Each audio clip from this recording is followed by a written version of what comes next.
এক গভীর সমুদ্রের নিচে ছিল এক রাজ্য। সেই রাজ্যের নাম ছিল জলপুরী। সেখানে থাকত হাজার হাজার জলপরী। তাদের সবার ছিল চকচকে মাছের মতো সুন্দর লেজ। সেই লেজ দিয়ে তারা ঢেউয়ের তালে তালে সারা সমুদ্র ঘুরে বেড়াত। এই জলপরীদের মধ্যে এক জলপরী ছিল যার নাম লিয়া। লিয়ার লেজটা ছিল আরও সুন্দর। রং ছিল তার রামধনুর মতো, আর সেটার উপর সূর্যের আলো পড়লে ঝলমল করত। সেই লেজ নিয়ে সে খুব গর্ব করত। কিন্তু একদিন ঘটল এক দুঃখজনক ঘটনা। লিয়া তার বন্ধুদের সঙ্গে সমুদ্রের গভীরে খেলা করছিল। তখন হঠাৎ একটা বট জাল তাদের দিকে এগিয়ে আসে।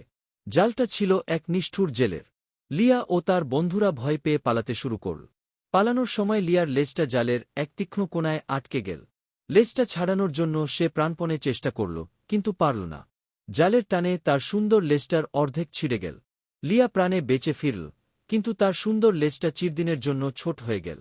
অন্যান্য জলপরীরা তাকে দেখে হাসত আর ফিসফিস করে বলত, ওই দেখ, লেজ কাটা জলপরী। লিয়া খুব কষ্ট পেত। সে তার বন্ধুদের সঙ্গে খেলতে যেত না। সে নিজের ঘরে একা একা থাকত। তার মনে হল সে এখন অসম্পূর্ণ। একদিন লিয়া একা একা সমুদ্রের এক কোণে বসে কাঁদছিল। হঠাৎ সে দেখল এক বুড়ো কচ্ছপ তার দিকে এগিয়ে আসছে। কচ্ছপটি বলল, মা, তুমি কাঁদছ কেন? লিয়া তার সব দুঃখের কথা তাকে বলল। কচ্ছপটি মুচকি হেসে বলল, মা, এই পৃথিবীতে শুধু লেজটাই আসল নয়। আসল হল তোমার মন, তোমার সাহস। তোমার লেজ নেই ঠিকই, কিন্তু তোমার মনের জোর কি লেজের থেকে কম? কচ্ছপের কথা শুনে লিয়ার মনে সাহস জাগল। সে ঠিক করল, সে আর লুকাবে না। সে তার লেজটাকে ছোট ভেবে লজ্জা পাবে না। সে আবার আগের মতো হাসিখুশি জীবনযাপন শুরু করল। লিয়া ছোট লেজ নিয়ে সাঁতার কাটা অভ্যাস করতে লাগল। প্রথমে তার খুব অসুবিধা হতো, কিন্তু ধীরে ধীরে সে শিখে গেল। আর একসময় সে তার বন্ধুদের থেকেও দ্রুত সাঁতার কাটতে পারল। সে তার ছোট লেজ দিয়েই জালের ভিতরে লুকিয়ে থাকা ছোট ছোট মাছদের বাঁচানো শুরু করল।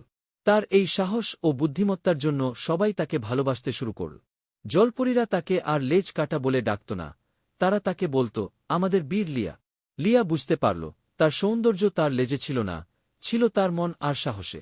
তার লেজ ছোট হতে পারে, কিন্তু তার মন ছিল আকাশের মতো বড়। আর সেই মন দিয়েই সে সারা জলপুরীর রানী।